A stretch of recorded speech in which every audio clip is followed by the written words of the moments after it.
silver lining to not have Tate and Walker out there just to really do the musical chairs thing on the inside to see what you have? Yeah, there's pros and cons to it, right? I mean, those guys have both played a lot of football and still have a lot to work on, and so they hate that they're missing, but ultimately want to get those guys healthy. But it has been good to get other guys a lot of reps and to mix and match groups a little bit more. Has been helpful, and then Mitch has missed a couple of days with a little knee. He tweaked his knee a little bit, so it's been good for those young guys to get a lot of work. How long is Mitch going to be out? He'll be back next week, but yeah, that first scrimmage just got rolled up a little bit. So yeah, so it's been good. We've been mixing and matching guys like crazy. So those young guys have shown up every day and competed very hard. So I think they're getting better. What have you learned, I guess? Well, you know, it's good to see who can learn the new system, right? And so in that sense, you know, the midyear guys are kind of in the same place as far as learning the offense because everyone's hearing it for the first time. So it's been good to create a lot of competition at every spot across the offensive line. It's been really good. So I think we're feeling more and more confident about creating some competitive depth. You know, last year we played 5 guys pretty much the entire season, and had 4 guys close to 1,000 reps. So, you know, our best years around here, we've had 8 to 10 guys that we feel like can go in there and play for us. So I feel like we're trending in that direction. What is Tristan Leigh showing you so far, and what strides do you feel like he needs to make for the season? Well, Tristan's had an incredible offseason. He was one of the most improved guys last year, and he's continued his upward trajectory. He's a great kid, you know, and you get a kid that's highly recruited like Tristan. Sometimes they have an inflated view of themselves, but he's been very self-aware, knows where he is, what he need to do to get better. You know, shout out to Coach Hogan in the weight room. I mean, what Coach Hogan has done with those guys, especially Tristan, you know, but he's bought in and he's always looking to get better. And so really feeling good about where Tristan is. You know, he's worked really hard at changing his body composition. That's one thing. You know, he's continuing to lean out a little bit. He's trusting his length and his punch and pass protection, and he's been pretty solid in the run game. I think it's more of converting speed to power and stopping the bull rush has been a big point of emphasis for him.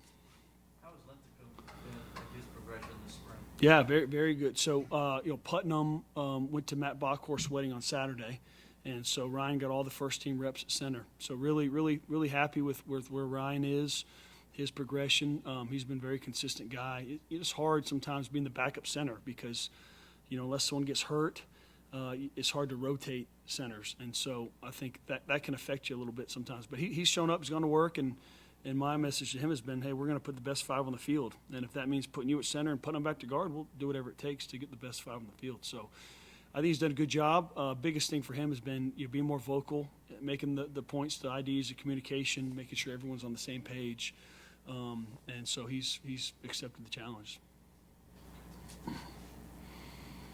About Collin and Dietrick, what have you seen from them? It's been good. Both those guys had a good spring. The half scrimmage we had on Saturday, they both had their best days. So, you know, Dietrich's a guy that's he's learning to work and what it takes to become a great player. And, you know, in the past, Dietrich's been up one day and had a good day and then down the next. And so it's about, you know, being consistent over time. Can we trust you to go out there and do your job? So, He's been doing some good things. You know, Coach challenged him in the offseason. I think he's taken that challenge. And then Collin's had a good spring. He really has. He's a guy that gives you position flexibility, that can play guard, but we've tried to just leave him at tackle and let him and Tristan battle and compete for that spot. And so he's had a good look in his eye, and he's gone to work. So we've been very pleased. You know, he plays with an edge that you want. So that's been good.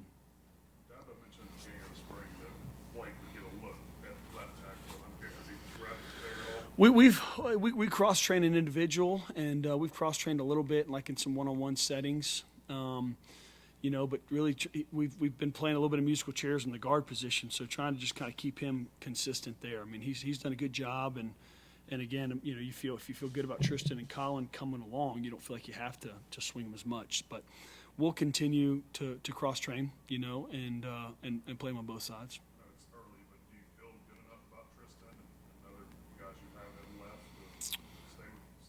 Yeah, no, you do. I mean, we can go out there and win with those guys, for sure. for sure. You know, and if we were to go out there today, you know, I think both those guys have earned the opportunity to play. Prospect of Tate being able to play left tackle, I guess long term, that's still something in the back of your mind going into the summer. Sure, yeah. I mean, I think that gives you some flexibility. I mean, you know, this time last year, we were really pleased with where Blake was. But I don't know if any of us would have said, hey, he's going to be our starting right tackle, you know, and it was everything those guys did through the summer. And then a couple of days into fall camp, we said, you know, he's one of our best five. Walker was interested in bumping in, and so we did it. So, yeah, there's still a ton of time before we kick it off, you know, in September. But, yeah, I met with Marcus today. We'll continue to train him at guard and tackle, you know, and we'll get a plan kind of going into the fall camp. But have been really pleased, you know. I think we're at a place where we could play him at left tackle if he's our best player. We don't have to play him there because we don't have anyone else who can do it, which I think there's a big distinction there. Ian Reed, I guess he was a right tackle the last time I saw him. Yeah. Yeah, really pleased with all three of those mid-years. I mean, those guys are about the right stuff. Ian is you know, comes from a great program in Texas. They know how to work, knows how to train. So he's been working hard, gotten a lot of reps at the right tackle spot. You know, so for this young guys, really just trying to leave them at one spot and let them learn it. You know, and so he's been at right tackle, and Harris has been left, and then have cross-trained Harris and Zach a little bit at both guards. So all three of those guys have the mental capability to play multiple positions. I saw Walker and them just kind of obviously doing their thing on the side the other day. Where are they at, and do you feel like definitely going to be 100% when you guys get ready in August? Yeah, sir. I think so. You know, I joked with Walker. All I see him do is lift and do treatment and eat. I mean, he's huge. He's as strong as he's ever been. You know, he's a guy that fights to keep it on. So he's been killing it. He's doing great. You know, and he's a leader, and so it's been good to see some of those other guys have to step into that role. So he's feeling good. I think he was like 90% on the Ultra G running, straight ahead running the other day, and so there's no pain in the ankle. It's just a matter of stiffness and getting it back. So he'll be full go in the summer. So excited about getting him back, and you know, he's been locked in and engaged and going to all the meetings and practices to learn the new terminology, and has participated in some of the walkthroughs. You know, has gotten in there and taken some reps and walkthrough stuff. And Marcus, yeah, Marcus was in. You know, he was going through. He went through Indy last couple of days, so he looked really good today, doing some change of direction stuff. He's a guy that if you were going to go play in a game on April 15th, he might be a guy that, you know, could go a little bit. You know, I mean, he's close. He's very close. Yeah. Pennington, his weight, like, you know, about where he is and where you would like him to be at the age. Well, you know, we try to base a lot of that off body comp, and he's a very lean guy. He's at like 26% body fat, you know, which is pretty impressive for his size. So there's certainly room he can improve and continue to come down. So we'll, you know, we meet with all those guys at the end of the spring.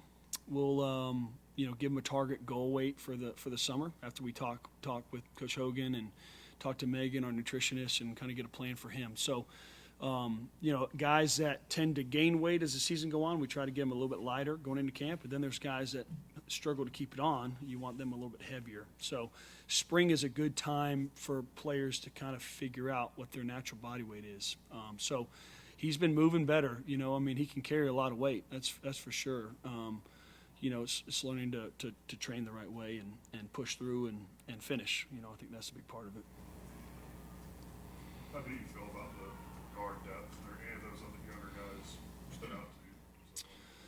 No, I've been you know, I think Tuck had his best day Saturday. He's getting better. Feel better about where Dietrick is, and he's getting better as well. And then Harris has been a really bright light. I mean, he's done some really good things. So, you know, you got those three guys, and then you got, you know, obviously Mitchell, and you got Marcus and Walker. So we got some depth there. That's good. So, you know, what we need is just the two guys are going to take it over, you know, and then the rest of them need to come along. So it's been good. It's been good competition. Yeah.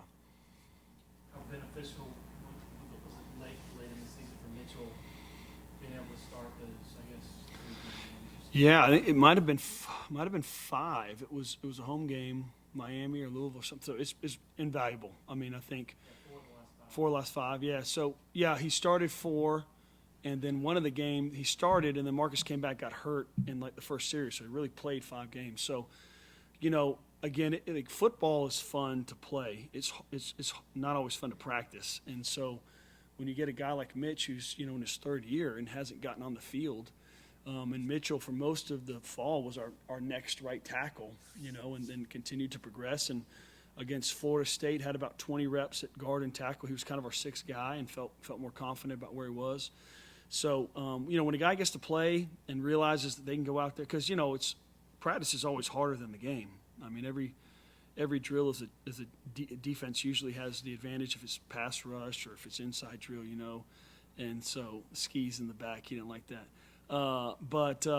So, to get him out there and to get him some game reps for him to see I can play at this level, I think that just a boost of confidence, and that changes every aspect of their lives. So it's been really good for Mitch to get out there, and then he attacked the offseason as a guy, I'm coming to go compete for a starting spot. Because if Mitch is the best guy at guard and Marcus is the best guy at tackle, that's our lineup, So, but yeah, pleased with where he is. I know you're still trying to, as you mentioned, the depth, especially at your guard position, get more depth in there and get more than 5 guys on the field. But considering a lot of guys that play, you didn't, up until the end, you were pretty healthy for most of the year. How beneficial was that? And then also the fact that coming back, all those guys get that experience, and you feel like maybe this is a strength, more of a strength now for this offense than it was in previous years?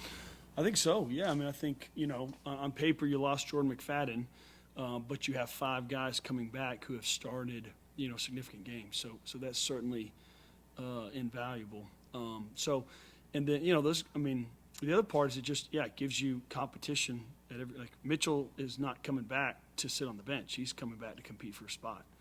Marcus and Walker. And then those guys that got here aren't just coming to redshirt. They're trying to compete for a spot. So the more competition you have, the better. We've always had great competition against our defensive line. We've always had great players. And now as we're getting a little bit more competitive depth in the O-line, that creates even more competition. And then we're trying to keep them from being comfortable. If a guy jumps off sides, we're going to take him out and throw the next guy in there. So you got to, Coach has always said, hey, the tie goes to the veteran, but we're gonna play the best 5 guys. I think we've shown that. It was Marcus as a freshman, it was Blake as a freshman, and so, everyone's got to earn it every day. And so I think if you create that standard and that mindset, it goes a long way. And it carries over into the weight room and the meeting room and academically, the competition academically and in all areas of their life. I think that's important. We have time for one more question. Thomas, what's the biggest difference with this offense from your perspective in general with the offense Yeah. as a whole and then with the offensive line? I think the biggest thing is the menu of plays that we're carrying into a practice, to a scrimmage, and all that is smaller. And so, you could run inside zone out of every imaginable formation, but when you're carrying out of less formations, I think you can coach up some of the details and the looks that you're expecting a defense to give you a little bit with a little bit more precision and accuracy. And so I think that's been a big difference. And then that allows you within game weeks to be a little bit more creative in the run game.